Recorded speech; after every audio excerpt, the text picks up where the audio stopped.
जय हिंद साथियों, स्वागत है आपका हमारे चैनल पीसीएस दर्पण पे। आज का जो मॉडल प्रैक्टिस होने वाला है दोस्तों, यह जो है हमारा 22 नंबर का सेट प्रैक्टिस होने वाला है। तो आइए इस सेशन को स्टार्ट करते हैं हम लोग। आप हमारे चैनल पर नए तो सब्सक्राइब कीजिए ताकि नेक्स्ट आने वाला वीडियो सबसे पहले आप तक पहुंचेगी। देखिए आज का जो सेशन हम लोग का होने वाला है दोस्तों, यह है 22 number model practice set number 7 number होने वाली है। इसमें 120 क्वेश्चन को हम लोग डील करेंगे और देखते हैं हमारा स्कोर कितना रहता है। आप अपना स्कोर कमेंट सेक्शन में जरूर बताइए। तो आइए इस सेशन को स्टार्ट करते हैं, मॉडल प्रैक्टिस सेट नंबर 7 को। जिसमें पहला सेक्शन हम लोग का आता है सामान्य हिंदी का। तो सामान्य हिंदी में पहला प्रश्न क्या बनता है, देखिए क्या है। सामान्य हिंदी में है कि दिए गए वाक्य का वह भाग ज्ञात करें जिसमें कोई त्रुटि है। तो देखिए क्या है इसमें, कुबेर बड़ी ही मतलबी इंसान है। क्या है क्वेश्चन हमारा कि कुबेर बड़ी ही मतलबी इंसान है, उसका दिमाग 7वें आसमान पर रहता है। तो आंसर क्या बनेगा इसका, आंसर बनेगा कुबेर बड़ी ही। यहाँ पे कुबेर बड़ी ही त्रुटि में है, तो इसका आंसर क्या होगा, कुबेर बड़ा ही है ना। यहाँ पे बड़ा ही होगा दोस्तों, बड़ी ही नहीं बड़ा ही। आंसर बी बनेगा। अगले क्वेश्चन देखिए, निम्नलिखित में से उस विकल्प का चयन करें जो भैंस के आगे बीन बजाना मुहावरे का अर्थ व्यक्त करता है। कौन सा आंसर होगा, आंसर होगा ए, मूर्ख के आगे ज्ञान की बातें करना। आंसर ए हो जाएगा, मूर्ख के आगे ज्ञान की बातें करना। अगला क्वेश्चन देखिए, निम्नलिखित में से उस विकल्प का चयन करना जो दंग रह जाना मुहावरे का अर्थ व्यक्त करता है। दंग रह जाना का मतलब आंसर इसका बनेगा ए, चकित हो जाना। अगला क्वेश्चन देखिए, दिए गए वाक्यांश के लिए एक शब्द दीजिए जो सब कुछ जानता हो। उसे क्या कहेंगे हम लोग दोस्तों, जो सब कुछ जानता हो। आंसर बोलेंगे सर्वज्ञ। आंसर बी होगा। अगला क्वेश्चन देखिए, अगला क्वेश्चन है कि दिए गए शब्द का हमें विलोम चुनना है। देखिए दूषित, दूषित का विलोम क्या बनेगा, आंसर बनेगा स्वच्छ। राइट आंसर हो जाएगा सी। अगला क्वेश्चन देखिए, दिए गए शब्द के पर्यायवाची शब्द का हमें चयन करना है। राष्ट्र, राष्ट्र का पर्यायवाची क्या हो जाएगा दोस्तों, देश होगा। आंसर बी बनेगा। अगले क्वेश्चन देखिए, सेठ का स्त्रीलिंग क्या होगा, क्या होगा सेठ का, सेठानी होगा। आंसर डी बनेगा। अगला देखिए, क वर्ग का उच्चारण मुंह के किस भाग से होता है, किस भाग से होता है, कंठ से होता है। आंसर क्या बनेगा, ए राइट आंसर हो जाएगा यहाँ पे। अगला देखिए, परामर्श में प्रयुक्त उपसर्ग कौन सा है, कौन सा उपसर्ग है दोस्तों, आंसर बनेगा ए, परा। राइट आंसर ए होगा। अगला क्वेश्चन देखिए, तुमने इस बार अधिक परिश्रम किया है इसलिए सफलता की अधिक आशा है। यह कौन सा वाक्य है, कौन सा वाक्य है दोस्तों, संयुक्त वाक्य है। आंसर हमारा बनेगा बी। अगला क्वेश्चन देखिए, हिमालय से गंगा निकलती है, इस वाक्य में से किस कारक की विभक्ति है, कौन से कारक का विभक्ति है, आपादान। आंसर बनेगा अपादान। अगला देखिए, सितारा देवी बीना वादन कर रही है, इसमें कौन सा वाच्य है, कौन सा वाच्य है, इसमें कृतवाच्य है। आंसर बनेगा हमारा बी। अगला क्वेश्चन है, अपराह्न का सही अर्थ क्या होता है। अपराह्न का सही अर्थ क्या होगा दोस्तों, तो आंसर इसका बनेगा दोपहर के बाद का समय। आंसर बनेगा सी। अगला देखिए, वह निम्नलिखित में से कौन सा सर्वनाम है, कौन सा सर्वनाम होगा, पुरुषवाचक होगा। आंसर डी बनेगा। अगला प्रश्न देखिए, जब प्रथम शब्द संख्यावाचक और दूसरा शब्द संज्ञा हो तो उस समास को क्या कहा जाता है। उस समास को द्विगु समास कहा जाता है। उस समास को क्या कहेंगे हम लोग, द्विगु समास बोलेंगे। आंसर डी सी बनेगा। त्रिभुज हो गया, चतुर्भुज हो गया, चौराहा हो गया, ये सब क्या है हमारा द्विगु समास है। अगला क्या है क्वेश्चन हम लोग का, नेक्स्ट प्रश्न है कि चंद्रमौली में कौन सा समास है। चंद्रमौली में कौन सा समास है, आंसर बनेगा इसमें बहुब्रीहि समास, बी होगा। अगला क्वेश्चन देखिए, सदैव शब्द में कौन सा संधि है, कौन सा संधि है, इसमें वृद्धि संधि है। आंसर बनेगा बी, वृद्धि संधि। अगला क्वेश्चन देखिए, किस छंद का प्रथम व अंतिम शब्द एक सा होता है। कौन से छंद का होता है, रोला का। आंसर बनेगा ए, रोला। अगला देखिए, छपय किस प्रकार का छंद है। छपय किस प्रकार का छंद है, विषम छंद है। आंसर बी होगा। अगला देखिए, कबीरा सोई पीर है जे न जाने पर पीर, जे पर पीर न जानई सो काफिर बेपीर। उपयुक्त पंक्ति में कौन सा अलंकार है? आंसर बनेगा ए, यमक अलंकार है। अगला क्वेश्चन लिखते हैं। कामायनी किस प्रकार का ग्रंथ है? कामायनी किस प्रकार का ग्रंथ है दोस्तों? आंसर बनेगा चंपू काव्य। चंपू काव्य ए होगा। अगला देखिए, छोटे वाक्य को स्पष्ट करने के लिए उनका विस्तार करना डैश कहा जाता है? वाक्य प्रसारण कहा जाता है। आंसर सी बनेगा। अगला है गद्यांश दिया हुआ, देखिए क्या है। मनुष्य एक सामाजिक प्राणी है। इसका धर्म है कि वह स्वयं जिए और दूसरे को भी जीने दे। वह अपने सुख दुख के साथ दूसरे के सुख दुख की ओर भी ध्यान दे। अपने स्वार्थ को छोड़कर दूसरे के हित के बारे में भी सोचे। अपना स्वार्थ सिद्ध करना मानवता नहीं है, परहित ही सच्ची मानवता है। यही सच्चा धर्म है। मनुष्य अपनी क्षमता या सामर्थ्य के अनुसार परहित कर सकता है। वह मन से, धन से, तन से अथवा तीनों से दूसरों की भलाई कर सकता है। दूसरों के प्रति सच्ची सहानुभूति रखना भी परहित है। किसी को संकट से बचाना, किसी को कुमार्ग से हटाना, किसी दुखी को निराश व्यक्ति को सांत्वना देना परहित ही का ही अंतर्गत आता है, परहित के ही अंतर्गत आता है। भगवान राम ने ऋषि मुनियों की तपस्या में बाधा डालने वाले राक्षसों का संहार किया। ईसा मसीह ने लोगों का उत्थान किया। सम्राट अशोक ने स्थान स्थान पर कुएं, तालाब आदि खुदवा कर जनता का उपकार किया। यही मानवता का प्रमुख धर्म है। सुख दुख कौन सा समास है, ये हमें बताना है। कौन सा समास होगा दोस्तों? द्वंद्व समास होगा यहाँ पे। आंसर बनेगा बी, द्वंद्व समास। अगला प्रश्न देखिए, वाच्य के प्रयोग में सबसे ज्यादा किसका प्रयोग होता है? किसका प्रयोग होता है? आंसर बनेगा बी, क्रिया का होता है। अगला देखिए, नेक्स्ट है कि किस अलंकार के समान धर्म का होना अनिवार्य है? किस अलंकार में समान धर्म का होना अनिवार्य है? किस अलंकार में? तो आंसर बनेगा हम लोग का ए, उपमा अलंकार। अगला जो सेक्शन आता है हम लोग का जनरल इंग्लिश है। देखिए इसमें क्वेश्चन क्या बनता है। In the following question, out of the 4 alternatives select the alternative which best express the meaning of item या फ्रेज। क्या है देखिए, to bite the bullet. To bite the bullet. To bite the bullet का मतलब होता है क्या है दोस्तों? इसका मतलब होता है कि कोई मुश्किल काम करना जिसे करने में पहले हिचकिचाहट रही हो। तो आंसर यहाँ पे बनेगा to do something difficult that one has been hesitating over. Answer B होगा। अगला देखिए, in the following question, out of the 4 alternatives select the alternative which best substitute of the phrase। क्या है? To shoot a door, to shoot a door window और lead forcefully and loudly. Answer यहाँ पे क्या बनेगा? Answer यहाँ पे बन जाएगा टू स्लैम। आंसर यहाँ बनेगा टू स्लैम। स्लैम का मतलब होता है धड़ाक से दरवाजा खिड़की बंद करना। अगला क्वेश्चन देखिए, select the most appropriate word to fill in the blank. Sentence क्या है? Dinosaurs are an dash species now. Answer क्या बनेगा हम लोग का? आंसर बनेगा एक्सटिंक्ट। आंसर हो जाएगा ये, एक्सटिंक्ट का यहाँ पे प्रयोग किया गया है। अगला क्वेश्चन देखिए, एक्सटिंक्ट का मतलब होता है क्या? लुप्त होता है ना।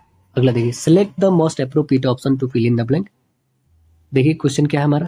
क्वेश्चन है the baby bird was dash by its mother. Answer बनेगा हम लोग का सी। आंसर हो जाएगा अबैंडोनेड। आंसर सी होगा। अगला क्वेश्चन देखिए, select the option that means the same as the given item. क्या है सेंटेंस? हमारा आइटम है the stones throw away. The stones throw away का मतलब होता है बहुत पास, मतलब कम दूरी पर। तो आंसर बनेगा हमारा B, at a short distance. Answer B बनेगा। अगला क्वेश्चन देखिए, fill in the blank with the most appropriate option. क्या है? She was greatly dash by the nightmare nightmare she had. Answer क्या बनेगा? आंसर बनेगा हमारा पर्ट्यूबरेड। आंसर हो जाएगा यहाँ पे बी। पर्ट्यूबरेड मतलब होता है चिंता कर देना। अगला देखिए, select the correct passive from the given sentence. क्या है हमारा सेंटेंस? देखिए, the disaster managed the disaster management team rescued the flood victims. तो आंसर हमारी क्या बनेगी? आंसर हमारा बन जाएगा यहाँ पे, देखिए आंसर बनेगी B. The flood victims are rescued by the disaster management team. Answer बनेगा B.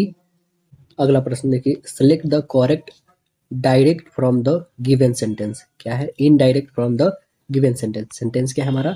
I like having South Indian breakfast said Arun to the receptionist. Receptionist, तो आंसर क्या बनेगा? आंसर हमारा बनेगा B. Arun told the receptionist that he liked having South Indian breakfast. अगला question क्या है कि select the most appropriate option to fill in the blank. Question क्या है? Shekhar Gupta is one of the dash journalist of India. Answer क्या बनेगा? Imminent. Imminent मतलब होता है दोस्तों सुप्रसिद्ध, ख्याति प्राप्त या सम्मानित व्यक्ति। आंसर सी बना। अगला देखिए, the shortest pause is represented by. Answer क्या बनेगा? आंसर बनेगा बी, कॉमा बनेगा। अगला क्वेश्चन देखिए, pick out the non finite verb या verbs in the given sentence. क्या है हमारा sentence? We practise meditation to liberate ourselves from the burden of crabbing and ignorance। आंसर क्या बनेगा हमारा? आंसर राइट आंसर हो जाएगा यहाँ पे डी। लाइब्रेट और क्रैबिंग यहाँ पे हमारा नॉन फाइनाइट वर्ब्स हो जाएगा। अगला क्वेश्चन देखिए, what kind of the verb is what kind of a verb is the underlined word in the given sentence. क्या है sentence? The weakened link could never be restored. Answer बनेगा हमारा इसमें right answer हो जाएगा non finite verb और participles. Non finite और participle होगा यहाँ पे वीकेंडेड। अगला क्वेश्चन देखिए कि select the most appropriate option to fill in the blank. Sentence क्या है? Radha was extremely dash about the welfare of her parents. Answer हमारा बनेगा एनेक्सियस। आंसर बनेगा सी, एनेक्सियस मतलब चिंतित। अगला देखिए, select the most appropriate option to fill in the blank. Sentence क्या है हमारा? देखिए सेंटेंस है इफ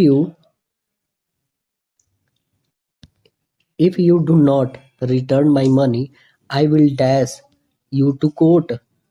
आंसर बनेगा हमारा ड्रैग। आंसर बनेगा यहाँ पे बी, ड्रैग मतलब घसीटना। अगला देखिए, select the most appropriate option to fill in the blank. क्या है sentence? Although I like cats I can not dash one as a pet. Answer बनेगा यहाँ पे एडॉप्ट। आंसर बी बनेगा adopt. Select the most appropriate option to fill in the blank. Sentence क्या है? He is always restless he is never at dash with himself. Answer बनेगा peace. Answer यहाँ पे हो जाएगा पीस। अगला क्वेश्चन देखिए, fill up the blank with the correct option. क्या है question? Slow and steady dash the race. Answer बनेगा हमारा विंस। आंसर विंस हो जाएगा। अगला देखिए, fill up the blank with the correct option. Sentence क्या है? It is dash 8 o'clock। Answer बनेगा अबाउट, ए हो जाएगा। Fill up the blank with the correct option. क्या है sentence? She gave him her answer no dash. Answer यहाँ पे क्या हो जाएगा? एक्सक्लेमेटरी मार्क लगेगा। आंसर डी हो जाएगा।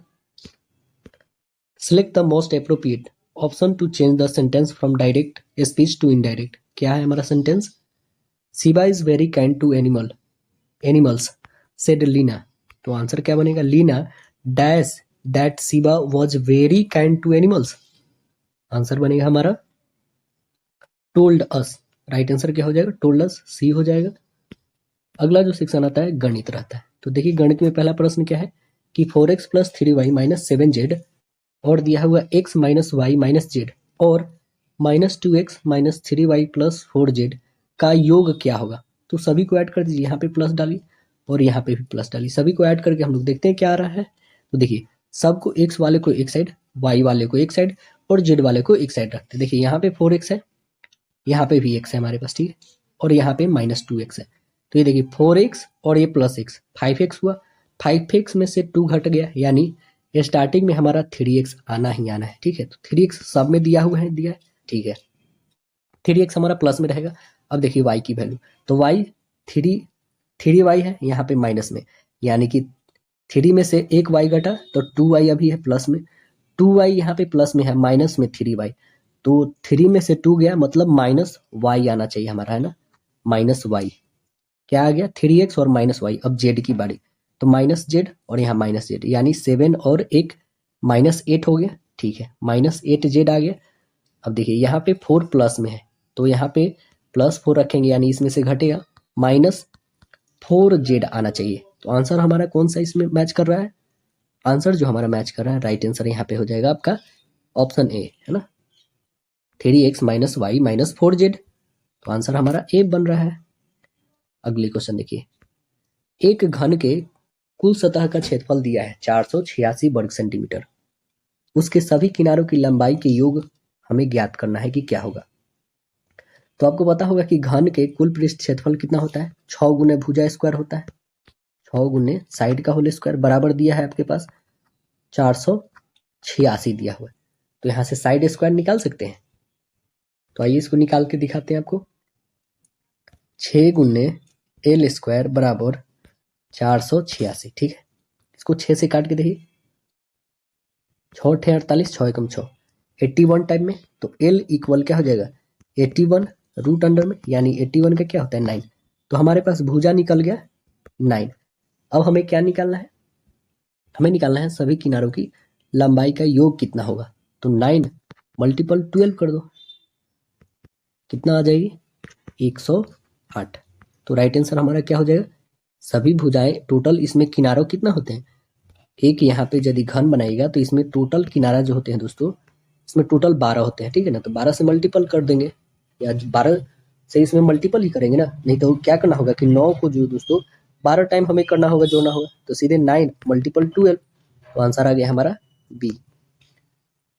अगला क्वेश्चन देखिए, एक कोण अपने अनुपूरक कोण का 2/3वां हिस्सा है, तो कोण का हमें माप बताना है। तो हम मान लेते हैं क्या कि कोण मेरे पास x डिग्री है, ठीक, और हम देखते हैं अनुपूरक कोण कितना होता है 180 डिग्री -x। अब हमें प्रश्न से देखना है कि ये जो अनुपूरक है हमारा, अनुपूरक का ही क्या है 2/3 है, बोला अनुपूरक कोण का 2/3वां हिस्सा, तो कोण का हमें वैल्यू निकालना है, बराबर x है, यहाँ से आप निकाल दीजिएगा, इसको क्रॉस मल्टीप्लाई करिएगा तो ये 3x हो जाएगा, यहाँ से 3 हट जाएगा, इसको कीजिएगा तो 18 दूना 36, यानी 360 -2x हो जाएगा, और इधर 3x है ही, तो इधर ले जाइए तो ये प्लस में हो जाएगा 5x, तो आ जाएगा आपके पास 5x = 360। इसको काटिए 5 से, कितने टाइम से कटेगा 7 और 1 2, यानी 72 टाइम में कटेगा। तो आंसर हमारा क्या आ रहा है, राइट आंसर यहाँ पे बी आ गया, है ना। अगला क्वेश्चन देखिए, यदि 5% छूट मिलने के बाद बिक्री मूल्य 885 रुपया है, तो उसका चिन्हित कीमत कितना था, ये हमें बताना है। तो आइए इसको हम लोग बना के देखते हैं कितना आ रहा है। देखिए यहाँ पे हमारे पास अंकित मूल्य जो है मार्क प्राइस जो है हमारा SP, यानी selling price multiple 100/100 minus discount होगा, ठीक, तो कितना दिया है, सिर्फ बेच कितने रहे 855 रुपये गुने 100, और डिस्काउंट कितना है 5%, मतलब आ जाएगा 95, ठीक है। कटने वाला है तो काटिए, नहीं कटने वाला है तो नहीं काटिए। इसको हम लोग काट के देखते हैं ये कितना टाइम्स में कट जाएगा, आपको 9 टाइम्स में कटेगा। तो आंसर कितना आ गया 900 आ गया, ये हमारे पास आ गया 900 रुपया, क्या अंकित मूल्य। तो हमें अंकित मूल्य ही फाइंड करना था, तो यहाँ पे निकल गया अंकित मूल्य हमारा 900 रुपया आ गया, डी। अगला देखिए, देव ने जयराम को 17 वर्ष के लिए 8,000 रुपये का उधार दिया, और कार्निक ने उसी दर पर जो है 16 वर्ष के लिए 4700 रुपया उधार दिया, और दोनों से ब्याज के रूप में कुल 21,120 रुपया प्राप्त किए। तो हमें बताना है कि वार्षिक दर जो है कितनी होगी, यह बताना है। वार्षिक दर कितनी होगी, तो आइए निकाल के देखते हैं कितना आ रहा है। साधारण ब्याज जो है हमारा इक्वल हो जाएगा 17 गुने 8,000 8,000 गुने 8 बट्टा 100 प्लस हम जोड़ देंगे इसका 4700 गुने 16 बट्टा 100 टोटल इसके बराबर कितना कर देंगे हम लोग 21,120 लिख देंगे। 21,120 हो जाएगा। ठीक है, इसको और इसको हम लोग कैलकुलेट करके जोड़ते हैं क्या आ रहा है, तो इसे कैलकुलेट करिए और इसको, तो कैलकुलेट करने पे आपके पास आ जाएगा 1360 आर प्लस 752 आर बराबर आ जाएगा आपके पास 21,120। ठीक है, अब इस दोनों को ऐड कर लीजिए, दोनों को ऐड करेंगे तो कितना आ जाएगा 2112 आर बराबर 21,120। तो इसको काट सकते हैं हम लोग 10 टाइम्स में, यानी आर का वैल्यू कितना आ गया हमारे पास, आर का वैल्यू जो है 10% आ गया। तो हमें रेट ही तो निकालना था, तो आंसर हमारा बन गया यहाँ पे बी। अगला क्वेश्चन देखते हैं कि यदि cos 2π/3c इक्वल x है तो हमें x का मान निकालना है कि क्या होगा। तो इस x का वैल्यू निकाल के देखते हैं क्या आ रहा है। यहाँ पे दिया हुआ cos 2π/3 इक्वल हम लिख सकते हैं 2π - π/3, फिर कैलकुलेट करेंगे तो इतना ही आएगा। यहाँ पे cos रखना है, 2 नहीं cos, equal minus cos into π/3। इसे हम लोग क्या लिख सकते हैं, पाई का वैल्यू कितना होता है, पाई का वैल्यू 180, तो यहाँ पे 180 रखिएगा, काटिए यानी 60, तो कितना हो जाएगा cos का वैल्यू 60, यानी cos 60 का वैल्यू कितना होता है 1/2, 1/2 होता है, माइनस में था तो माइनस में डाल दीजिए, क्योंकि माइनस में आया था ना हमारा cos 60, तो आंसर हो गया -1/2। राइट आंसर यहाँ पे बन जाएगा हमारा ए, राइट आंसर ए हो जाएगा। अगला प्रश्न है हम लोग का कि एक समलंब चतुर्भुज का क्षेत्रफल दिया हुआ है कितना 21 वर्ग सेंटीमीटर है, समानांतर भुजाओं के बीच की दूरी 3 सेंटीमीटर है और समानांतर भुजाओं में से एक भुजा की लंबाई 8.3 सेंटीमीटर है। अन्य समानांतर भुजा की हमें लंबाई क्या होगी यह बताना है। तो देखिए, समलंब चतुर्भुज का क्षेत्रफल निकालने के लिए क्या क्या चाहिए होता है दोस्तों, इसका फॉर्मूला याद होगा तो बहुत ही आसानी से बन जाता है। इसका फॉर्मूला होता है 1/2 गुने ऊंचाई गुने जो इसके समानांतर भुजाओं का योग होता है वो लिखते हैं हम लोग, है ना। जैसे आप a + a1 ले सकते हैं, ठीक है, जो समानांतर भुजाएं की ये होती है, समानांतर भुजाओं का योग सीधे हम लोग लिख सकते हैं। तो एक तो दिया हुआ है 8.3, एक हमने अल्फाबेट को ले लिया, a ले ली, और इसकी जो दिया हुआ हमारे पास हाइट वो तो 3 दिया हुआ है, अब 1/2 हमारे पास दिया है, ये इसकी क्षेत्रफल भी 21 दिया हुआ, ठीक है। तो ये देखिए, ये हमारा क्रॉस मल्टीपल हो जाएगा, इधर कितना आ जाएगा 42 इक्वल यहाँ पे कितना आ जाएगा 8.3 मल्टीपल 3 हो जाएगा प्लस 3a हो जाएगा। इसका वैल्यू h का वैल्यू 3 है, तो यहाँ पे 3 हम रख देंगे तो इसमें मल्टीपल हो जाएगा, इससे भी मल्टीपल। अब देखिए इसको कैलकुलेट करते हैं हम, 3 3 जा 9, 8 3 जा 24,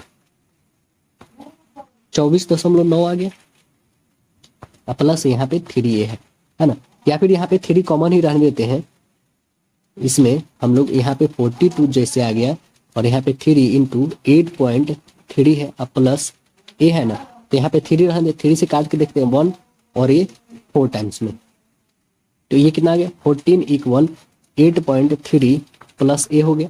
अब इसको इधर घटा देंगे तो 14 में से 8.3 घटा लीजिए तो x का वैल्यू कितना आ जाएगा, मतलब a का वैल्यू आपकी कितनी आ जाएगी दोस्तों, तो a की वैल्यू आ जाएगी 5.7। तो आंसर हमारी दूसरी भुजा निकल गई 5.7, राइट आंसर हो जाएगा हमारा डी। अगला क्वेश्चन देखते हैं, हमारा नेक्स्ट प्रश्न है क्या कि एक विक्रेता कुछ केले जो है 1 रुपया में 2 के हिसाब से खरीदता है, ठीक है, और 7 रुपये में 10 के हिसाब से बेच देता है, तो इसका परिणाम क्या होगा ये हमें बताना है। तो ये परिणाम हम लोग निकाल के देखते हैं क्या आ रहा है। देखिए, एक केले का जो क्रय मूल्य है वो कितना है, आधा है, और एक केले का विक्रय मूल्य कितना है, ये क्रय मूल्य यहाँ पे CP लिख देते हैं, और एक केले का विक्रय मूल्य यानी SP लिख देते हैं, ये कितना है 7/10 है, ठीक। अब हमें क्या हो रहा है दोस्तों, तो यहाँ पे देखिए इसमें से इसको घटा के देख लीजिए क्या हो रहा है, हमें तो स्वाभाविक बात है यहाँ पे लाभ ही हो रहा है, क्योंकि 7/10 में हम बेच रहे हैं ना, हम आधा पे ही उसको खरीद रहे हैं, तो उसको घटा के देखिए कितना आ रहा है, 2/10 आ रहा है, यानी कितना आ जा रहा है, 2/10 ही रखिए इसे, या फिर 1/5 भी कर सकते हैं, ठीक है, 1/50 भी कर सकते हैं। इतना हमारा क्या हुआ, लाभ। अब लाभ परसेंट निकालने के लिए क्या करते हैं कि यहाँ पे लिखते हैं लाभ और गुणने 100 बट्टा जो हमारा सीपी होता है वो रखते हैं। तो लाभ कितना है, 1/5 आया है, ठीक है, 1/5 मल्टीपल 10, अब भाई सीपी हमारा कितना है, 1/2 है, ठीक है, 1/2 रखिए। इसको 5 से काटिए कितना टाइम्स में, 20 टाइम्स में, और ये क्या हो जाएगा हमारा, ये 1/2 है, ये ऊपर में मल्टीपल में हो जाएगा यहाँ पे, तो ये हटा दीजिए, तो 22 जा 40, आंसर हमारा कितना परसेंट आ गया, 40%। तो राइट आंसर बन जाएगा 40%। हानि हो गई है ना, नहीं बल्कि लाभ हुआ, तो आंसर क्या बना हमारा, सी बना, क्योंकि हमने लाभ निकाला है ना, विक्रय मूल्य में से क्रय मूल्य घटाया, तो आंसर हमारा सी बना। अगला देखिए, निम्नलिखित द्विघात समीकरण में किसके वास्तविक मूल्य है हमें बताना है। तो वास्तविक मूल्य कैसे निकाला जाता है, डी बराबर क्या होता है, आपको पता है, बी स्क्वायर माइनस 4ac होता है। ये 4ac जो होगा यही हम लोग निकाल के देखते हैं।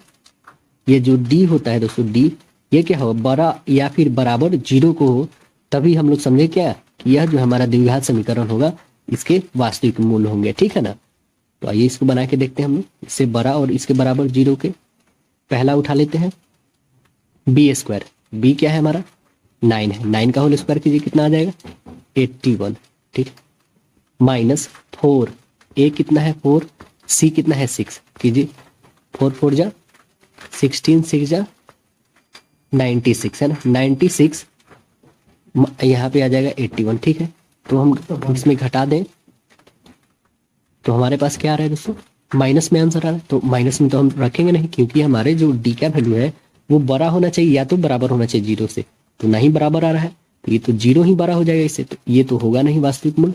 अब दूसरा देखते हैं, दूसरा में क्या है, फिर बी स्क्वायर माइनस 2 का होल स्क्वायर करेंगे तो 4 माइनस 4a, ए कितना है 3 और सी कितना है 6, यहाँ पे कीजिए 12 छक्के 72 माइनस हो जाएगा 4, ये भी बहुत ज्यादा माइनस में आ रहा है, तो ये भी होगा नहीं, 1 और 2 मेरा कैंसिल हो चुका है, ठीक है, 1 और 2 कैंसिल। अब 3 को देखते हैं, बी स्क्वायर माइनस 4ac, ठीक, बी कितनी है इसमें 7, यानी 49 माइनस 4 इंटू ए कितनी है 2 और सी कितनी है 6, 4 2 जा 8, 8 6 जा 48, 48 और यहाँ पे 49, तो ये देखिए 49 में से 48 यानी एक बच रहा है हमारा पॉजिटिव, तो ये बड़ा और बराबर बड़ा आ रहा है सीधे, तो आंसर हमारा बन जाएगा वास्तविक मूल्य जो होंगे सी का राइट आंसर हो जाएगा, आंसर हमारा सी बन गया। अगला क्वेश्चन देखिए, दिया है 4x माइनस 3y बराबर 10, 3x प्लस वाई बराबर 14 का हल क्या होगा, ये हमें बताना, मतलब x का वैल्यू और y का वैल्यू हमें दिखाना है कि क्या है। तो आइए निकालते हैं, 4x minus 3y, 4x minus 3y equal कितना दिया है 10, ठीक है, 3x प्लस वाई इक्वल दिया है हमारा 14, तो हम या तो x का इक्वल करेंगे या नहीं तो y।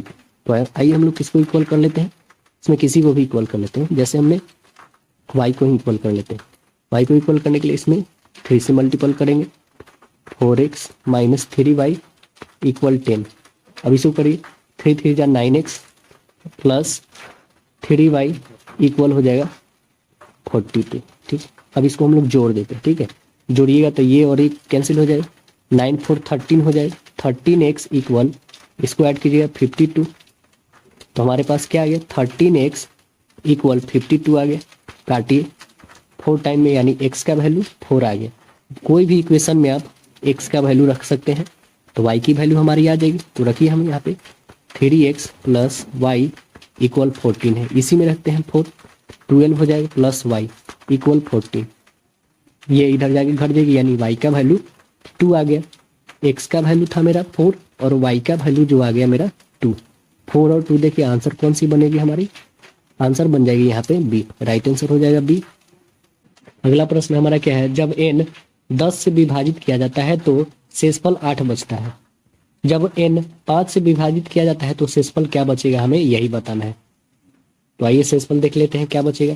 देखिए जब क्या बचता है, जब n को 10 से भाग करते हैं, सपोज करिए यहाँ पे n है, इसे हम 10 से भाग करते हैं तो हमारे पास 8 बचता है, ठीक है ना। तो हम सपोज करें यहाँ पे 18 रखते हैं दोस्तों, n का वैल्यू हम 18 रखते हैं। अब इसे 10 से भाग करेंगे तो हमारे पास शेषफल स्वाभाविक बात है 8 बचेगा, ठीक है। अब जब इसी संख्या को यदि हम 5 से भाग करते हैं तो हमारे पास शेषफल क्या आएगी, 3 आएगी ना, 5 3 15 यानी 3 शेषफल बचेगी। तो आंसर हमारा बनेगा यहाँ पे ए बन जाएगा। अगला क्वेश्चन देखिए कि 8 मीटर लंबे, 5 मीटर चौड़े तथा 6 मीटर ऊंचे कमरे में रखी जाने वाली सबसे लंबी छड़ की लंबाई मीटर में क्या होगी, हमें बताना है। तो कैसे निकालेंगे दोस्तों, यहाँ पे लंबाई, चौड़ाई और ऊंचाई दिया हुआ है, तो इसका विकर्ण सीधे बोलना है ना। तो विकर्ण आइए निकाल लेते हैं। आयत का विकर्ण हमको पता होगा कैसे निकालते हैं, यहाँ पे घनाभ का निकालना है क्योंकि कमरे के बारे में बोलना है। तो root under L square plus B square plus H square होता है। रखिए एल का वैल्यू दिया हुआ है आपके पास 8 का होल स्क्वायर प्लस 5 का होल स्क्वायर प्लस 6 का होल स्क्वायर।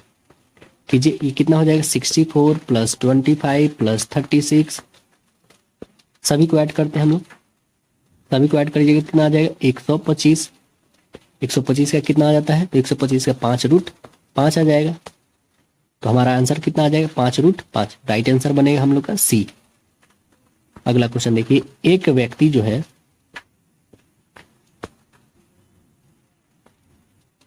अगला क्वेश्चन है कि एक व्यक्ति दूध तथा पानी को 5.3 के अनुपात में मिलाता है।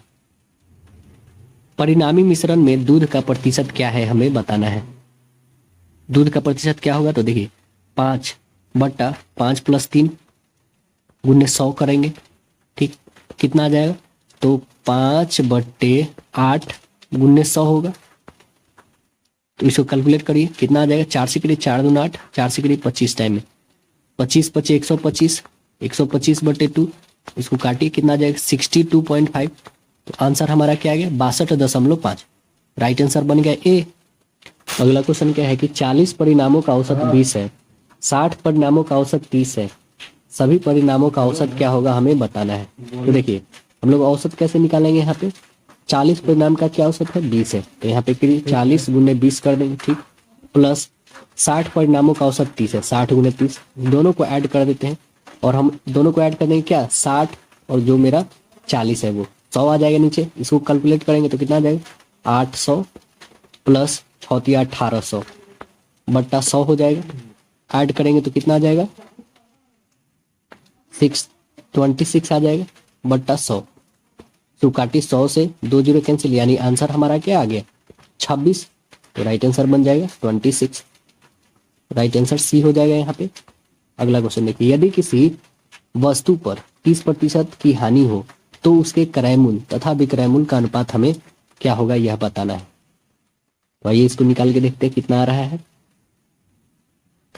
हम मान लेते हैं क्या कि क्रय मूल्य मेरा 100 है, सीपी बराबर 100 है, विक्रय मूल्य जो मेरा एसपी है ये 100 माइनस 30 हो जाएगा, मतलब 70 रुपया, ठीक है। तो अब क्रय मूल्य सीपी बट्टा एसपी का हमें निकालना है रेशियो। सीपी कितना है 100 और एसपी कितना है 70, काटिए इसको, यानी 10:7 आ रहा है। तो आंसर कितना बनेगा हमारा 10:7। कौन सा है 10:7। राइट आंसर डी है। अगला क्वेश्चन देखिए, चित्र में यदि एक्स वाई पैरेलल बीसी के हैं, X is to X B 4:1 है, तो रेखाखंड वाई ए 8.8 सेंटीमीटर हो तो रेखाखंड वाई सी की माप हमें बताना है। देखिए वाई सी की माप हमें बताना है, वाई सी का हमें ये माप बताना है इसकी, है ना। वाई ए का वैल्यू दिया है कितना है 8.8 दिया हुआ, ए एक्स का दिया हुआ 4 और इसका दिया हुआ 1, तो इसका हमें निकालना है। ये एक दूसरे के पैरेलल है, ठीक है। तो यहाँ पे देखिए कैसे बनाएंगे हम लोग, ऐसे जब दिया है तो इसको हम लोग क्या लिखेंगे ए एक्स बट्टा एक्स भी लिखेंगे, फिर ए वाई बट्टा वाई सी लिखेंगे। यहाँ से वाई सी आराम से निकल जाएगा, निकाल दीजिए यहाँ पे कि ए एक्स बट्टा एक्स बी बराबर ए वाई बाई सी वाई होगा।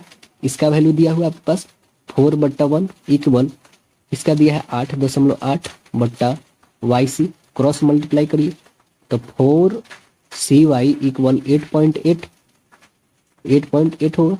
इसको काटिए 4 से कितना आ जाएगा, सी वाई का वैल्यू जो आ गया आपके पास 4 2 जा और 4 2 जा, यानी 2.2 आ गया।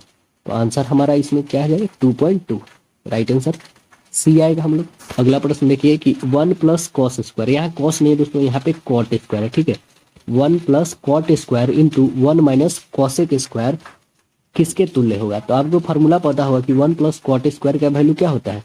कॉसेक होता है, cosec square into 1 minus cos square क्या होता है? साइन स्क्वायर होता है, ठीक है। तो अब ये एक दूसरे के क्या होते हैं? अपोजिट होते हैं, तो इसको लिख दीजिए 1 बाई साइन स्क्वायर इंटू यहाँ पे लिख दो साइन स्क्वायर, साइन स्क्वायर से साइन स्क्वायर कटा, यानी आंसर आ गया हमारा डी, ए हो गया।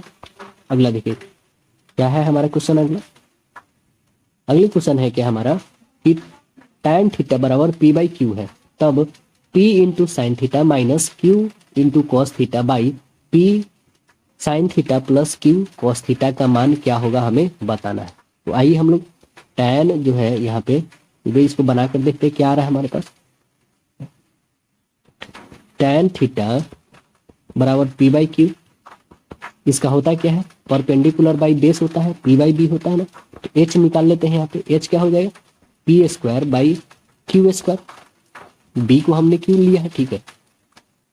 तो ये मेरा आ गया h, ठीक है। तो साइन बराबर क्या होता है? p बाई एच होता है, p का वैल्यू p रहेगा, h का वैल्यू क्या निकला है? यही निकला है ना, root under P square plus Q square. तो ये तो मेरा साइन हो गया। और कॉस का भी क्या होता है? कॉस का होता है b बाई एच, b कितना है? q है, और h कितना है आपको अभी देखे? P square plus Q square root under में, ये मेरा कॉस हो गया, ठीक है। अब इसका जो हमारे पास दिया है क्या? p into sine theta minus Q into cos theta by p into sine theta plus Q into cos theta है। अब इसका वैल्यू रख देते क्योंकि साइन का और कॉस का दोनों का हमने वैल्यू निकाल चुके हैं।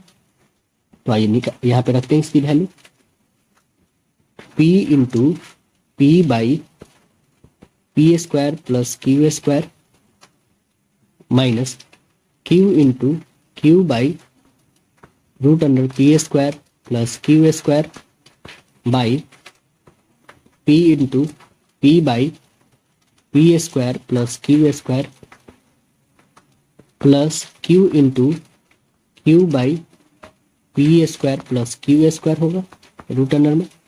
अब देखिए इसको कैलकुलेट करते हैं, कैल्शियम लेकर बना दीजिए।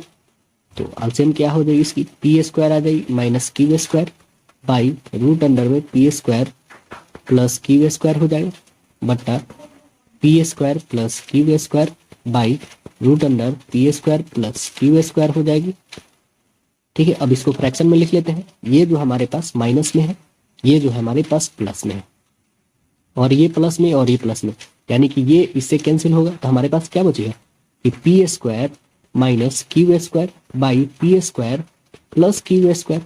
आंसर हमारा यही बच गया, P square minus Q square plus by P square plus Q square. तो आंसर बन रहा है हमारे पास डी, राइट आंसर डी हो गया।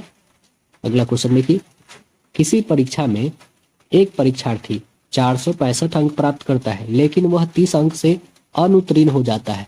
यदि उत्तीर्ण होने का प्रतिशत 33 हो तो परीक्षा कितने अंक की होती है, यह हमें निकालना है। तो किसी परीक्षा में एक परीक्षार्थी जो है 465 अंक प्राप्त करता है, तो परीक्षा का कुल प्राप्तांक हम लोग x मान लेते हैं, और परीक्षार्थी जो है 30 अंकों से क्या होता है? अनुत्तीर्ण हो जाता है। तो उत्तीर्ण होने के लिए कितना चाहिए उसको? 465 जो है उसका नंबर आता है, में 30 अंक और उसको चाहिए होता है तो बन जाता, यानी कि कितना? 495 उसको नंबर चाहिए था, तब जाके वो पास हो जाता। उत्तीर्ण होने का परसेंटेज कितना है? 33। तो ये 33 जो परसेंटेज है इसी के ना इक्वल में है, यानी जो 495 लाता है तो पास होने के लिए ही चाहता है। तो आइए हम लोग निकाल के देख लेते हैं, x इंटू 33% का जो है 495 होगा, यहाँ पे x गुने 33 बट्टा 100 हो जाएगा बराबर 495। काट के देखिए कटेगा क्या?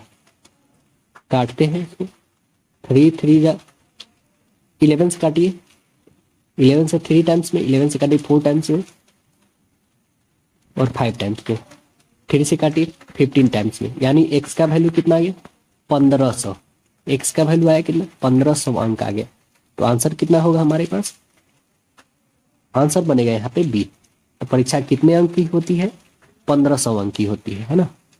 अगला क्वेश्चन देखिए, यदि वर्ग की परिमिति और क्षेत्रफल क्रमशः x और y है तो निम्न में से कौन सा सही होगा हमें बताना है। वर्ग का परिमाप होता क्या है दोस्तों, 4 गुने भुजा होता है, ए मान लेते हैं। क्षेत्रफल क्या होता है, ए स्क्वायर होता है। तो एक से एक कैंसिल हो गया यानी 4/a, यही ना आएगा हमारे पास। तो ये इसको हम लोग बना के देखते हैं क्या आ रहा है आंसर। वर्ग की परिमिति हम लोग x मान लेते हैं, ठीक। भुजा क्या हो जाएगी फिर इसका, भुजा जो हो जाएगी x/4 हो जाएगी। क्षेत्रफल हमारे पास क्या है, क्षेत्रफल जो है हमारे पास y है, तो हम यहाँ पे भी निकाल लेंगे इसकी भुजा। भुजा क्या हो जाएगी, x/4 की whole square is equal y, यानी कितना आ जाएगा x²/16 equal y। x² equal हो जाएगा 16y। तो हमारे पास निकल गया x² इक्वल कितना आया, 16y। तो राइट आंसर क्या आ जा रहा है, यहाँ पे b आ रहा है हमारे पास। राइट आंसर क्या हुआ, b। अगला क्वेश्चन देखते हैं। नेक्स्ट हमारा प्रश्न क्या है कि समीकरण 3x² + 5x + 6 इक्वल 0 है के मूल के लिए कितने निम्नलिखित में से कथन सही होगा, ये हमें बताना है। तो आपको पता है कि d बराबर क्या होता है, b² - 4ac होता है। तो आंसर हमारे यहाँ पे बनने वाला है काल्पनिक और असमान। आंसर यहाँ पे डी होगा, क्योंकि जो ये समीकरण दिया है इस पे हम लोग रख के दिखाते हैं आपको। क्योंकि जब 0 से बड़ा और बराबर होना चाहिए तो ये क्या होता है, वास्तविक मूल होता है, आपको पता है। तो इसको निकाल के देखते हैं, b² - 4ac। तो b की वैल्यू कितनी है, 5। 5 का होल स्क्वायर यानी 25 - 4, a कितना है 3 और c कितना है 6। तो कितना हो जाएगा 12 × 6 यानी 72। यहाँ पे 72 - 25। तो आंसर क्या आ रहा है हमारे पास, माइनस में आ रहा है ना, क्योंकि 72 माइनस में है तो आंसर 72 आएगा, यानी काल्पनिक और असमान आएगी। आंसर डी बनेगा। अगला क्वेश्चन देखते हैं। यदि चर के मान 4, 3, 2, 1 और इसकी बारंबारता 1, 2, 3, 4 हो तो माध्य हमें ज्ञात करना है। तो आइए इसका हम लोग माध्य निकाल के देखते हैं क्या आता है। σfx/σf निकालना होता है ना, तो इसका निकाल के देखते हैं हम लोग। पहले तो हम x ले लेते हैं, ठीक है। x क्या क्या दिया है, 4, 3, 2 और 1 दिया हुआ है, ठीक। ये x था हमारा। अब f ले लेते हैं। f मतलब बारंबारता है दोस्तों, ठीक है। यहाँ पे है 1, ये है 2, ये है 3 और ये है 4, ठीक है। अब fx निकाल लेते हैं, ठीक। fx मतलब ये कीजिएगा तो 4x और ये कीजिएगा तो 6 और इसको कीजिएगा तो कितना आ जाएगा 3 × 6 और ये भी कीजिएगा तो 4 आ गया, ठीक। अब हमें जोड़ना है क्या है, x वाले को 4 3 7 2 9 1 10, इसका आ जाएगा 10 और इसको जोड़िए 10 6 16 4 20, ये आ गया 20। तो हमें लिखना है σfx/σf। σfx कितना है 20/10, काटिए, आंसर आ गया आपके पास 2। तो राइट आंसर हमारे पास क्या बन गया 2, यानी आंसर बनेगा हमारे पास सी। अगला प्रश्न है हमारा कि समीकरण ax² + bx + c = 0 के मूल समान होंगे यदि। तो आपको पता है कि जब मूल समान होते हैं तो वो क्या होता है, b² - 4ac होता है इक्वल 0, यानी b² बराबर क्या हो जाएगा 4ac। तो राइट आंसर तो यहाँ दिख रहा है, आंसर हमारा सी बनेगा। अगला क्वेश्चन देखते हैं कि किसी आवृत्त वितरण के लिए क्या होता है, किसी सममित आवृत्त वितरण के लिए होता है, क्या होता है। तो आंसर यहाँ पे बन जाएगा सी, माध्य बराबर बहुलक बराबर माध्यिका। आंसर क्या बन जाएगा यहाँ पे सी बनेगा। अगला क्वेश्चन देखते हैं। क्वेश्चन है कि नीचे दिए गए आकृति में त्रिभुज BDE सभी कोण ज्ञात करना है। BDE के सभी कोण हमें बताना है कि क्या हुआ। तो यहाँ पे देखिए एक स्ट्रेट लाइन है, स्ट्रेट लाइन पे कितना का एंगल बनता है 180 डिग्री का बनता है। तो ये देखिए यहाँ पे 70 और ये 60 बन गया है, यानी कितना बन गया है 130। तो ये बच गया कितना 50 डिग्री। तो ये देखिए यहाँ पे तो हमारे पास 50 ये निकल गया, ठीक है दोस्तों। अब देखिए यहाँ पे एक चीज है आपके पास, ये और ये एक दूसरे के पैरेलल है, यानी कि ये हमारा ट्रांसवर्सल है, मतलब तिर्यक रेखा है। तो इधर जो 60 डिग्री है तो इधर भी हमारा 60 डिग्री ही बनेगा। तो ये 60 ये 50 निकल ही गया और ये 60 हो गया मेरा और ये 50 पे, यानी दोनों का सम कितना 110, मतलब ये कितना होने वाली है, ये कंफर्म है कि 70 ही होने वाली है। तो हमारे पास तीनों निकलेगा कितना 50, 60 और 70 होना चाहिए। तो आइए देखते हैं 50, 60, 70 किस में है। 50, 60, 70 ऑप्शन नंबर आपके बी में आ रहा है ना। अगला सेक्शन जो आता है हम लोग का विज्ञान है। देखिए विज्ञान में क्या प्रश्न है, यदि 3 ओम और 6 ओम के प्रतिरोध यानी रेसिस्टेंस समानांतर जोड़े जाए तो संपूर्ण प्रतिरोध क्या होगा, हमें बताना है। तो देखिए इसको कैसे हम लोग बनाएंगे, यहाँ पे जो हम बनाएंगे इसको आर इक्वल, जो रेसिस्टेंस इक्वल क्या होता है R1 into R2 by R1 plus R2 होता है। ठीक है, तो रखिए 3 गुने 6 बट्टा 3 प्लस 6, 6 18 बट्टा ये 9, काटिए इसको, यानी 2 ओम आ जाएगा हमारे पास। तो आंसर क्या बनेगा इसमें, राइट आंसर हो जाएगा सी। अगला क्वेश्चन देखते हैं। नेक्स्ट हमारा प्रश्न क्या है कि सौर सेल परिवर्तित करती है, किसमें परिवर्तित करता है, तो आंसर बनेगा डी, प्रकाश ऊर्जा को विद्युत ऊर्जा में, आंसर डी बनेगा। अगला प्रश्न क्या है, किसी तत्व का भार संख्या जो है मतलब मास नंबर 18 है, यदि उसमें से 17 इलेक्ट्रॉन हो तो प्रोटॉनों तथा न्यूट्रॉनों की संख्या हमें बताना है कि कितना होगा। तो देखिए आपके पास एक तत्व है जिसका 18 क्या है मास वैल्यू दिया हुआ है, मास नंबर दिया है, और इलेक्ट्रॉन की संख्या 7 है जिसमें, अब न्यूट्रॉन और प्रोटॉन की संख्या बताना है। तो कितना हो जाएगा, देखिए आंसर इसका आ जाएगा सी आ जाएगा, आंसर 7 और 11 हो जाएगा, है ना। अगला क्वेश्चन देखिए कि प्रकाश वर्ष जो है लाइट ईयर इकाई है, किसका इकाई है, तो आंसर बन जाएगा डी, दूरी का इकाई, आंसर बनेगा डी, दूरी का इकाई। ठीक है ना।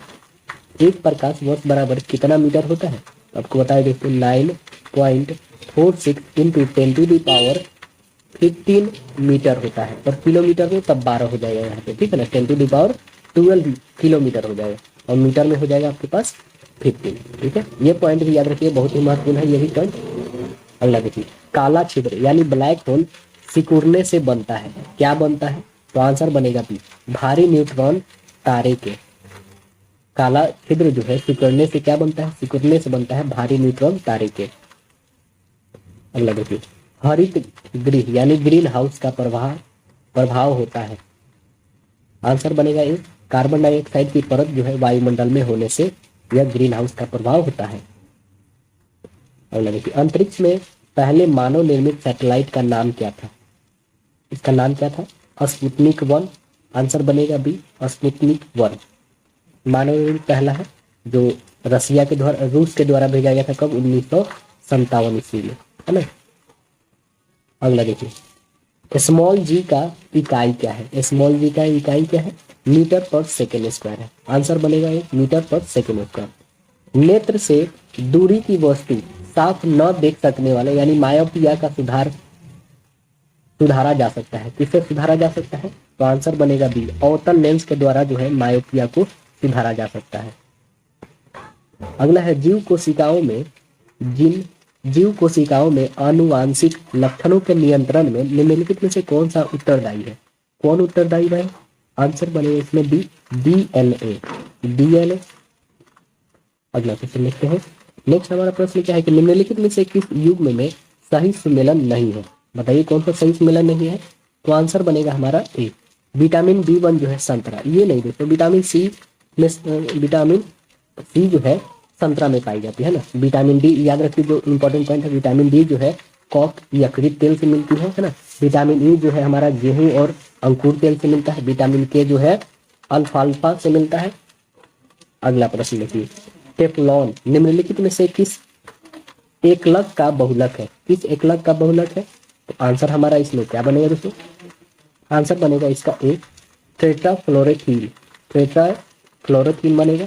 अगला प्रश्न देखते हैं, बैकेलाइट निम्नलिखित के संघनन से बनता है, किसके संघनन से बनता है, आंसर इसमें हमारा बन जाएगा बी, फिनॉल तथा फॉर्मेल्डिहाइड, आंसर बी हो गया। अगला क्वेश्चन देखते हैं क्या है, हमारा नेक्स्ट प्रश्न है कि निम्नलिखित में से किस विटामिन को आर्गो कैल्सीफेरॉल कहते हैं, आर्गो कैल्सीफेरॉल किसे कहते हैं, विटामिन D2 को कहते हैं, आंसर हमारा बनेगा ए यहाँ पे। अगला प्रश्न देखिए, निम्नलिखित में से कौन सा युग्म जो है सही सुमिलित नहीं है, कौन सा सही सुमिलित नहीं है, तो आंसर बनेगा बी, टेकोफेरॉल बेरी। आंसर यहाँ पे बी हमारा बनेगा। अगला देखते हैं क्वेश्चन कि इंसुलिन है, इंसुलिन क्या है दोस्तों? तो आंसर इसमें आ जाएगी हमारी डी, प्रोटीन है। इंसुलिन क्या है? प्रोटीन है। अगला प्रश्न देखिए कि निम्नलिखित में से कौन जो है प्रतिजैविक औषधि है? प्रतिजैविक औषधि इसमें कौन सा है? तो आंसर हमारा बनेगा सी, क्लोरान हेमिकॉन। आंसर यहाँ पे सी बनेगा। अगला क्वेश्चन देखते हैं।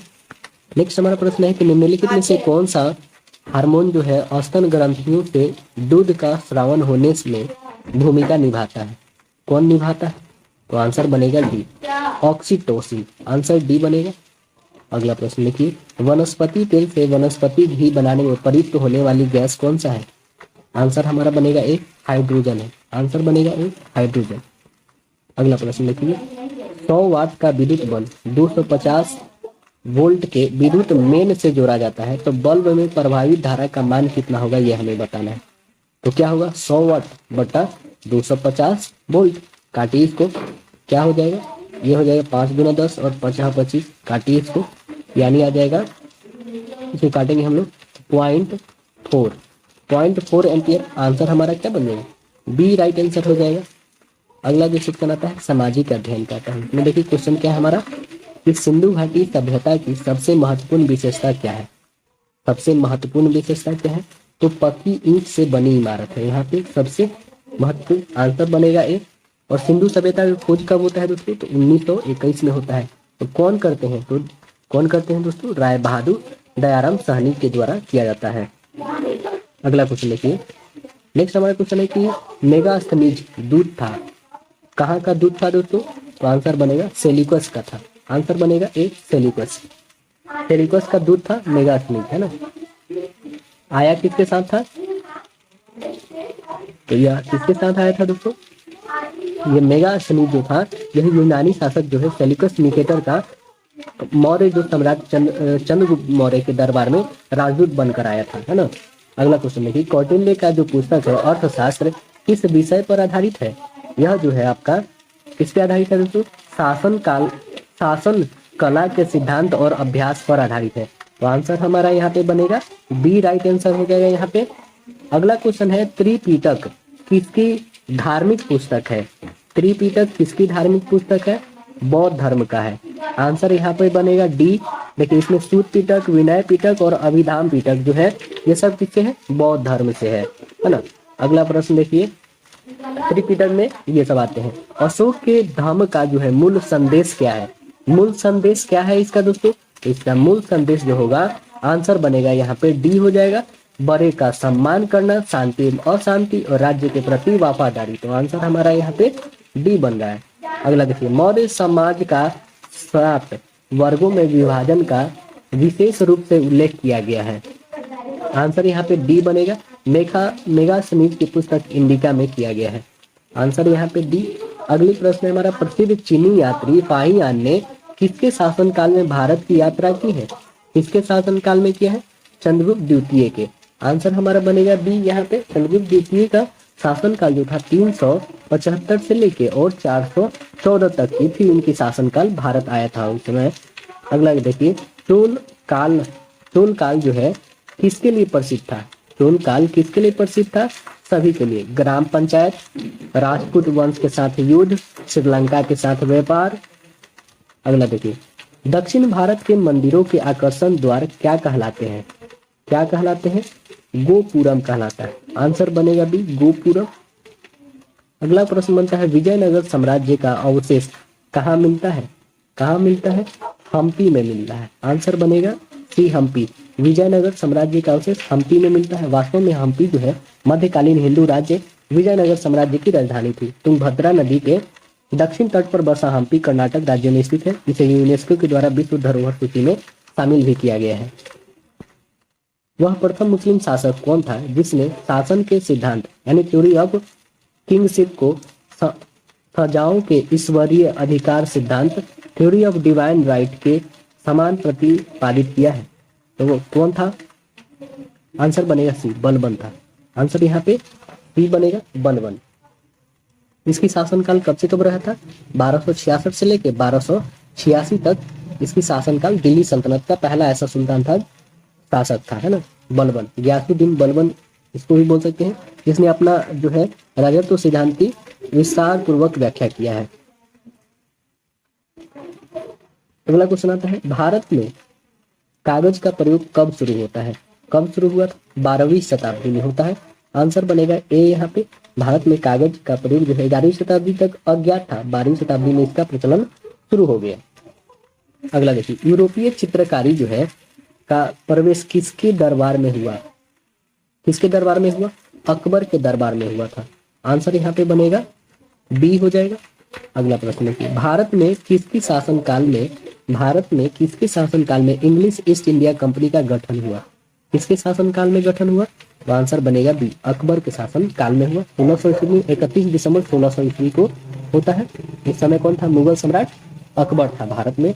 1605 तक इसका शासनकाल रहा। कब से? 1556 से लेके 1605 तक इसी शासनकाल रही थी अकबर की। अगला देखिए, निम्नलिखित में से किस देसी रियासत को अंग्रेजों ने अपने क्षेत्र में नहीं मिलाया था? किसको नहीं मिलाया था? तो ग्वालियर को नहीं मिलाया था। आंसर यहाँ पे बनेगा बी हमारा, ग्वालियर। अगला देखिए, निम्नलिखित में से कौन सा फसल जो है बाजरे ग्रुप का नहीं है? बाजरे ग्रुप का कौन नहीं है? मक्का नहीं है। आंसर बी है। भारत में रेल परिचालन की शुरुआत कब होती है? भारत में रेल परिचालन की शुरुआत 1853 में होती है। 16 अप्रैल 1853 को बम्बई से थाने के बीच में होता है। मात्र 34 किलोमीटर की दूरी का होता है। उस समय गवर्नर जनरल कौन था? लॉर्ड डलहौजी था। अगला देखिए, राज्य पुनर्गठन आयोग की स्थापना कब की गई थी? इसका पुनर्गठन की आयोग की स्थापना 1953 ईस्वी में किया गया है। भाषा के आधार पर किया गया था। सबसे पहले कौन से राज्य का? सबसे पहले किया गया था आंध्र प्रदेश का। अगला देखिए, नाजी पार्टी का प्रतीक चिन्ह क्या था? नाजी पार्टी का प्रतीक चिन्ह स्वास्तिक है। आंसर बी बनेगा, स्वास्तिक था। भारत के संविधान में निम्नलिखित में से कौन समानता के अधिकार में शामिल नहीं है? कौन शामिल नहीं है? आर्थिक बराबरी। आंसर यहाँ पे डी बनेगा, क्योंकि यह हमारा क्या है, ये समानता का अधिकार नहीं है, ये कानूनी अधिकार में आ चुका है। तो आंसर हमारा बन जाएगा डी यहाँ पे। अगला क्वेश्चन देखते हैं। अगला जो हमारा सेक्शन बनता है रीजनिंग का, इसमें कथन दिया है।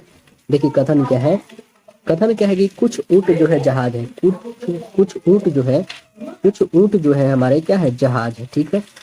और कोई जहाज नाव नहीं, कोई भी जहाज जो है यहाँ पे नाव अलग बना दीजिए, ठीक है। निष्कर्ष अब हमारा देखिए, निष्कर्ष हमारा है यहाँ पे क्या कि कुछ जहाज ऊंट है, कुछ जहाज जो है यहाँ पे हमने जो बनाया था क्या, कुछ जहाज जो है यहाँ पे कुछ जहाज ऊंट है, बिल्कुल सही है। कुछ ऊंट नाव नहीं है, कुछ ऊंट जो है नाव नहीं है, यह भी बिल्कुल सही है। यानी हमारा जो निष्कर्ष निकल रहा है 1 और 2 दोनों सही है। तो राइट आंसर यहाँ पे क्या हो जाएगा हमारे पास? डी हो जाएगा। 1 और 2 दोनों सही हो जाएगा।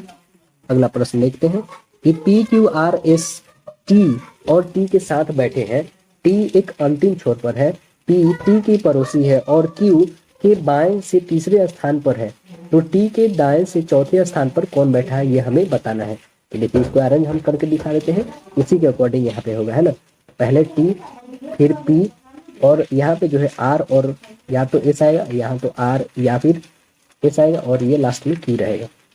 ये हमारा है। तो हम पूछना है क्या कि टी के दाएं से चौथा कौन है। तो 1 2 3 और चौथा कौन आ रहा है? क्यू। तो आंसर हमारा बनेगा क्यू। राइट आंसर बनेगा यहाँ पे सी।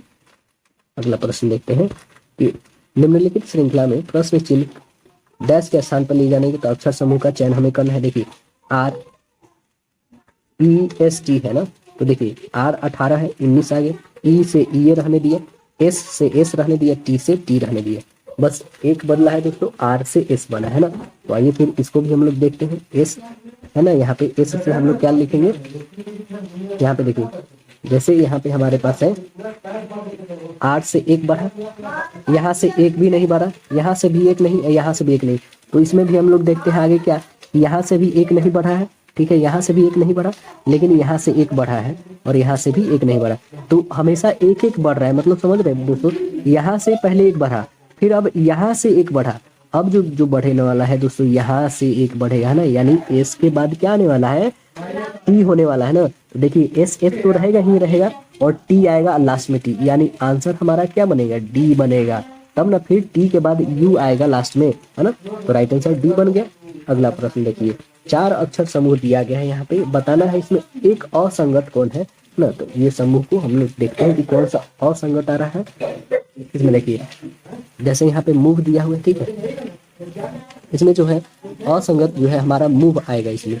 तो यहाँ पे देखिए कैसे आएगा दोस्तों, यहाँ पे इसको जैसे हम लोग यहाँ पे देखेंगे तो MOVE, यहाँ पे O और E जो है हमारे पास दो क्या है, वॉवेल है।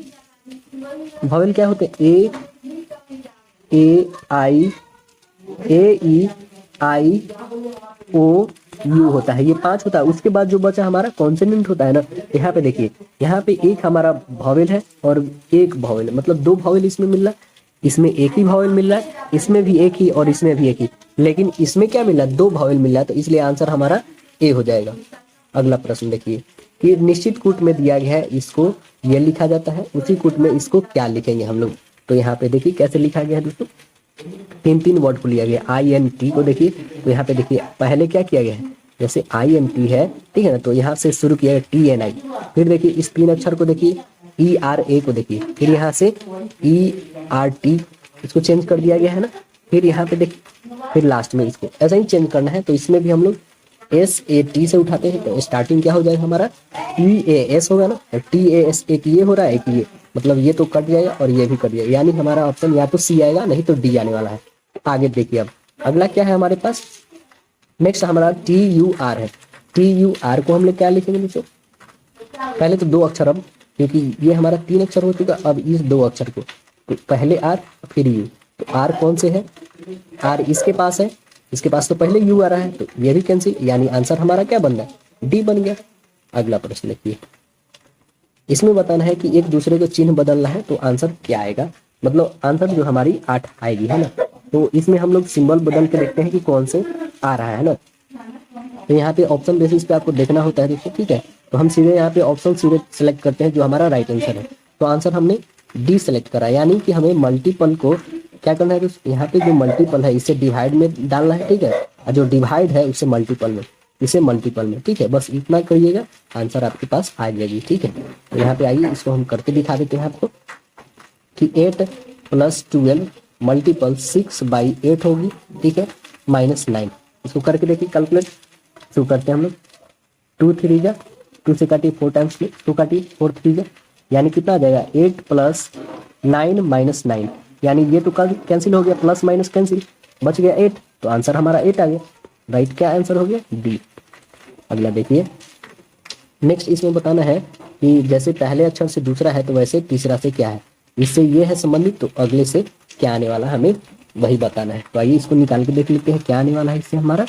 देखिए यहाँ पे डी से जे गया है ना, यानी ये 4 है, 4 से 10 यानी कितना बढ़ा है, 6, ठीक है। जे से पी गया, यानी 10 से 16 गया, इसमें कितना इंक्रीज किया दोस्तों, यहाँ पे हमारा इसमें गया तो 6, इसमें भी गया तो 6, और 8 से 14 गया, इसमें भी 6, और एफ से 12 गया, इसमें भी 6, सभी में 6 इंक्रीज किया, तो इसमें भी 6 कर दिए, 11 6 17, यानी हमारा क्यू से स्टार्ट होना चाहिए। तो आंसर तो पी होगा नहीं, मतलब ये वाला, क्योंकि क्यू से स्टार्ट होने वाला चाहिए। अब बच गया ए, बी और डी बच गया। अब देखिए यहाँ से 6, ये कितना पे है, 20, 20 और 6 26, यानी जेड होना चाहिए उसके बाद, तो जेड बस एक ही है, तो आंसर हमारा बी बनेगा, ये सब होगा नहीं, तो आंसर क्या बन गया, बी। अगला प्रश्न देखिए, कथन और कारण दिया हुआ। कथन क्या है कि पेड़ पौधे जो है स्वपोषी होते हैं। कारण क्या है, जंतु पौधे पर आश्रित होते हैं। तो आइए देखते हैं क्या है। यदि कथन एवं कारण दोनों सत्य है और कारण कथन का उचित व्याख्या नहीं कर रहा है, तो आंसर हमारा बनेगा यहाँ पे बी।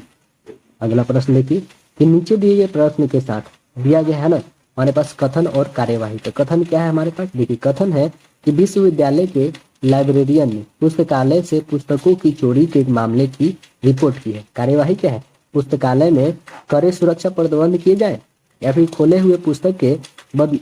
खोई हुई पुस्तक के बदले नई पुस्तक लाने हेतु सभी छात्रों पर भारी जुर्माना लगा दिया जाए। आंसर हमारा क्या बनेगा दोस्तों, आंसर बस बनेगा ए, राइट आंसर हो जाए, केवल ए होगा। ए में क्या लिखा हुआ है, ए में लिखा हुआ कि पुस्तकालय में कड़ी सुरक्षा प्रबंध किए जाए। अगला और लास्ट प्रश्न हमारा क्या है कि नीचे दिए गए प्रश्न और दावा का कारण सही है कि नहीं। तो देखिए यहाँ पे प्रश्न क्या है कि एक पिता ने अपने बेटे से कहा 8 से 7 गुना परिणाम क्या होगा? बेटे ने उत्तर दिया 58। पिता ने बेटे के पीठ थपथपाई और चॉकलेट थमा दी, परंतु पड़ोसी ने कहा 8 को 7 से गुना करने पे 56 आता है, 58 नहीं। तो पिता ने उत्तर दिया, उत्तर क्या दिया? तो देखिए, वह मेरा बेटा है और मैं उसे चॉकलेट दे रहा हूँ। दूसरा क्या है कि वह सुधर रहा है, कल उसने कहा था कि 68 होता है। तो आंसर हमारा क्या बनेगा इसमें? केवल कथन 2 उपयुक्त है, मतलब वह सुधर रहा है, कल उसने कहा था कि 68, आज क्या बोला है? 58। तो आंसर हमारा यहाँ पे बी बन रहा है। फिर हम लोग मिलते हैं अगले सेट में, जब तक के लिए धन्यवाद।